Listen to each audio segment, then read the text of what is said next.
ሌብነት ጌጥ ልምምድ ምንም ነውር የሌለበት ጉዳይ እየሆነ ነው። ይሄን ደግሞ በየቦታችን በየስራ ቦታችን ትንሽ ጠንከር ያለ ጉዳይ ካልወሰድን በስተቀረ በአንድ በኩል እናለማለን፣ በአንድ በኩል ይፈርሳል። ህዝብ ምናስመርር ከሆነ ዋጋ የለውም። ኢንፍሌሽን ብናስተካክል ሌብነት ካለ ዋጋ የለውም። እዚህ ጋር ትንሽ ሲሪየስ መሆን የሚያስፈልግ ይመስለኛል። ሌብነት ልምምድ መሆን የለበትም። ሌብነት ዝም ብሎ ማንም ሰው ምንም ሳይሰጋ እንደፈለገ የሚሰበስብበት ከሆነ ጥፋት እንዳያመጣ ጥንቃቄ ያስፈልጋል። እሺ ክቡር ጠቅላይ ሚኒስትር አብይ አህመድ አሊ ያው ወንጀለኛ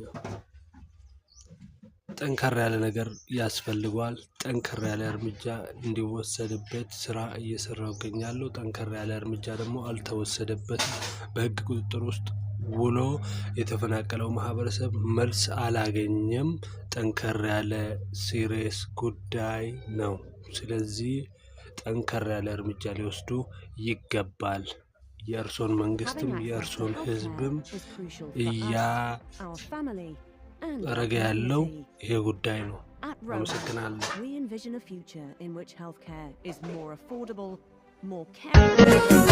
ያዶርሲሱና ሶዳችሱ ዱባቱንጂ ዮንዱባቴና ጎዳንሲሱ ላኪዲዴናን ፈልመጣ ጫልሱን ቱፊግ አለባሺ ጎዳኑ ውስጠቼን ጥየን ጎዳኑ ቆሞ ማዋሊታን ላኪኑማ ከዋሊታን